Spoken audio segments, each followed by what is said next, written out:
murder case that captivated a nation and the world, the Idaho student murders.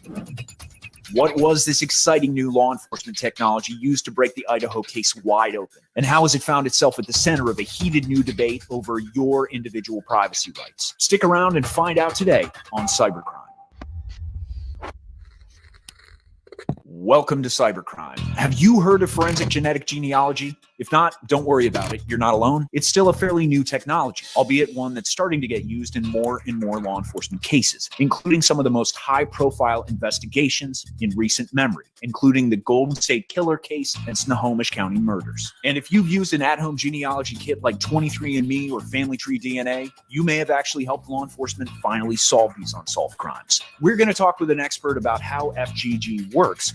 I am one of the pioneers of forensic genetic genealogy. I did the first case ever with forensic genetic genealogy in 2011, and I solved the first case in 2015. This is the first real development in human identification in 30 years for law enforcement.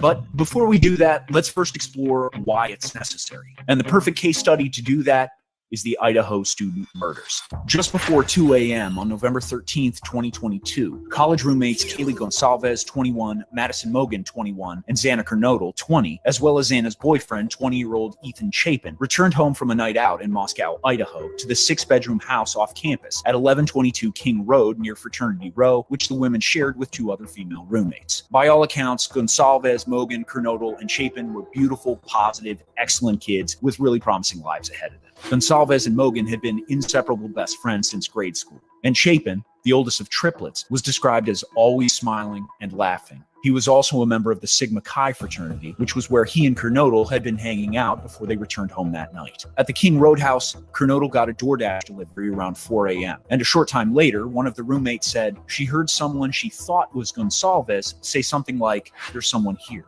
Though she didn't see anything when she looked out her bedroom door. A short time later, she heard crying and a male voice say something like, "It's okay, I'm going to help you." When the roommate opened the door, she said she saw a man 5 foot 10 inches tall or taller in black clothes and a mask, who she described as not very muscular but athletically built with bushy eyebrows. The man walked past her toward the house's sliding glass doors while she stood there frozen in shock. Later that morning, the 2 surviving roommates called friends over to the house because they found one of the victims unconscious and unresponsive.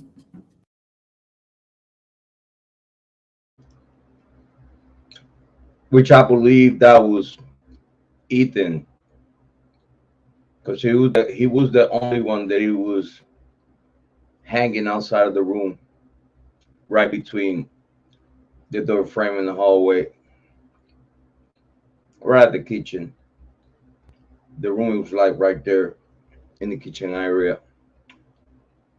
But it seems that he was trying to crawl out the room begging for help, and no one gave him help. At 11:58, a call was placed to 911, and when responding officers arrived, they discovered Gonsalves, Mogan, Kernodle, and Chapin were dead.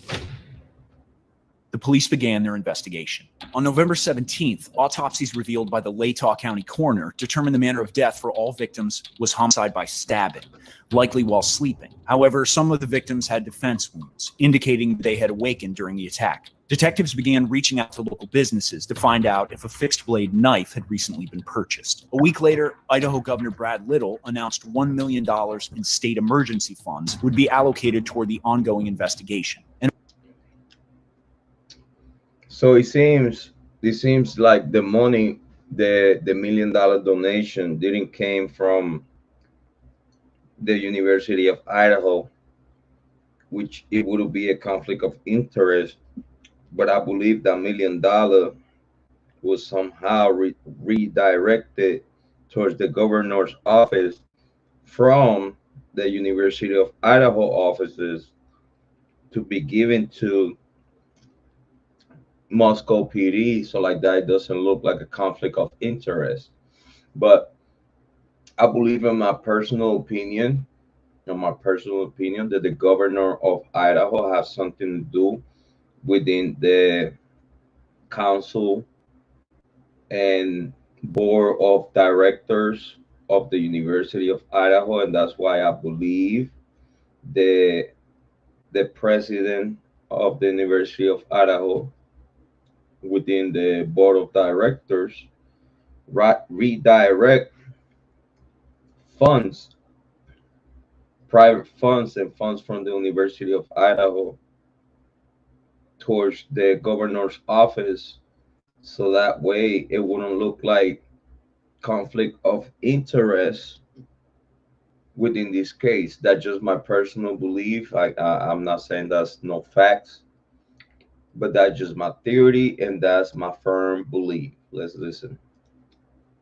And a week after that, candlelight vigils were held for the victims. Tensions began to grow from the victims' families and the community to catch the killer, who was still on the loose. On December 7th, police announced that they were looking for tips from anyone with information about the driver of a white 2011 to 2013 Hyundai Elantra that had been seen in the immediate area of the victim's house. On December 13th, 1 month after the brutal murders, Moscow Police Captain Roger Lanier said police were withholding the information that we had discovered at the scene and our investigative information from the public. We're not releasing specific details because we do not want to compromise this investigation. Then, on December 27th, authorities announced what could be their biggest breakthrough in the case. The DNA from the suspect was collected from a knife sheath left behind at the scene of the crime. However, the DNA sample they'd collected had no matches in law enforcement's criminal database. But investigators knew there was a different way to use the DNA technology to find the killer. And this is where forensic genetic genealogy comes into our story. Forensic genetic genealogy is basically the same thing we did with adoption searches for many years. Somebody could take an Ancestry.com test or a 23andMe test and somehow figure out who their family was. So we just apply that to forensics, to cold cases. Could you do your best to explain how genealogy can be applied to crime and to solving cold cases? So basically what happens is somehow you have some data that you got from your DNA. You upload it to a database with people in it, and you're looking for matches to some degree. We find out who these people are, and then we start building the individual trees. As we build the trees, they're all related to Mr. X, but they all have to be somehow related to each other. So what you see is you start to see these trees connect and connect and connect, because these people are going to have common ancestors because they're related. And after a while, you're going to find that 10 of those people connect with each other and the other 10 connect, but the two groups don't connect. In those, if you ask my personal opinion, this method is not reliable.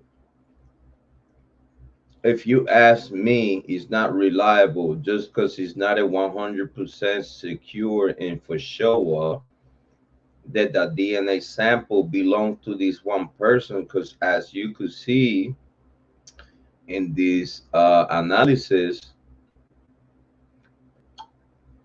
in these type of crimes, can you see how much people?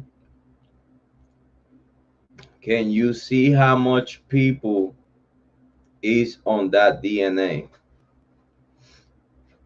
Can you see how much people is on that DNA sample? And in a way they're breaking it down, and then they keep breaking it down little by little to keep getting closer and closer. But just right here, this by itself, just this by itself is not 100% secure and for sure that you have the person that committed this crime. This method should not be used nor allowed on no criminal cases. It's unreliable. This method is a wanna make believe method and a cop out for not having the accurate information that is needed to sentence someone for life or to death. This not should be used. This should not be allowed in the court of law for no type of criminal case, because it's unreliable. Do you see how many people is on the family tree? Can you see how many people is on that family tree? and then they keep breaking